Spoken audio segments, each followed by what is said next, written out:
परशुराम, भगवान परशुराम जी ए, धर्म और न्याय की पुनर्स्थापना हेतु अवतरित हुए थे और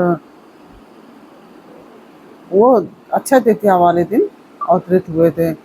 और ये अक्षय तृतीया जो है 19 अप्रैल को 2026 में मनाई जाएगी और परशुराम जी का, भगवान परशुराम जी का जन्मोत्सव भी उस दिन मनाया जाएगा। तो राधे राधे, कैसे हैं आप लोग? ईश्वर कृपा से आप सब अच्छे होंगे। ईश्वर सब पे कृपा बनाए रखे, सबका कल्याण करे। आज मैं बताने जा रही हूँ परशुराम जयंती के बारे में और परशुराम जी के बारे में मैं आपको पूरी जानकारी दूंगी। हिंदू धर्म में छठे अवतार भगवान परशुराम सदियों से धर्म और न्याय के प्रतीक बने हुए हैं। उनका जन्म वैशाख शुक्ल पक्ष की अक्षय तृतीया को, जो तृतीया होती है यानी कि अक्षय तृतीया को हुआ था।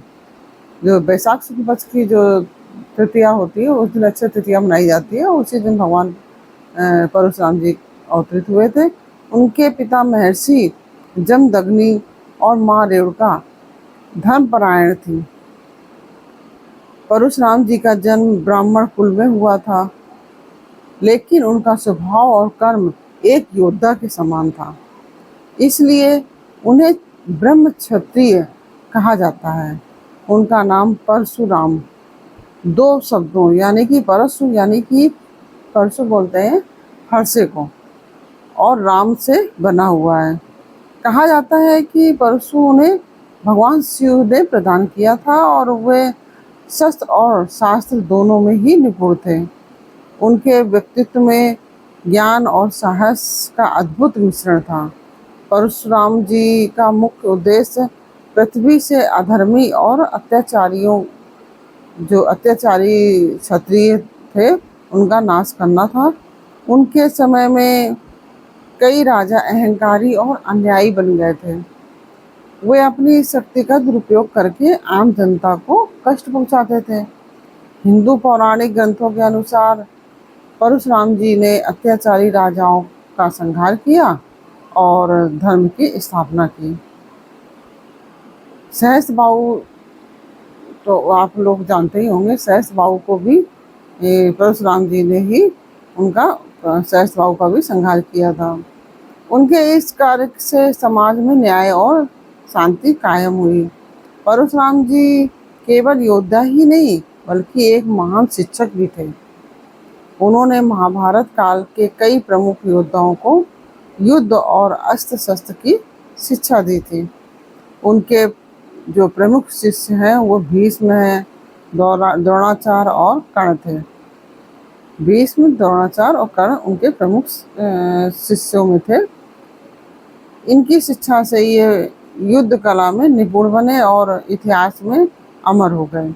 अक्षय तृतीया को परशुराम जी का जन्मोत्सव यानी कि प्रकटोत्सव मनाया जाता है। इसे अत्यंत शुभ माना जाता है। इस दिन पूजा, दान और अच्छे कार्य करने का विशेष महत्व है। मानता है कि इस दिन किए गए कार्यों का फल कभी समाप्त नहीं होता, वो हमेशा अच्छा रहता है।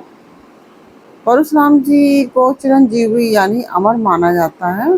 कहा जाता है कि वे आज भी पृथ्वी पर रहते हैं और आवश्यकता पड़ने पर धर्म की रक्षा के लिए प्रकट होते हैं। वे 7 चिरंजीवियों में से एक हैं। उनकी अमरता और धर्म रक्षा की विशेषता उन्हें अन्य अवतारों से अलग बनाती है। भगवान परशुराम के कार्य और जीवन समाज और मानवता के प्रतीक हैं। उन्होंने अधर्मी और अत्याचारी लोगों का नाश करके धर्म की स्थापना की। उनका जीवन यह सिखाता है कि शक्ति, ज्ञान और कौशल का प्रयोग हमेशा धर्म, समाज की भलाई के लिए होना चाहिए। इस प्रकार से मैंने ये परशुराम जी के बारे में मैंने आपको बताया। ये जानकारी आपको कैसी लगी ये मुझे कमेंट बॉक्स में अवश्य बताइए। अच्छी लगी हो तो वीडियो को लाइक शेयर कीजिए और कमेंट में जय परशुराम अवश्य लिखिए। जय भगवान परशुराम की। और आप सभी को परशुराम भगवान परशुराम के प्रकटोत्सव की हार्दिक शुभकामनाएं। फिर मिलते हैं आपसे अगले वीडियो में एक नई जानकारी, एक नई कहानी के साथ। तब तक के लिए राधे राधे।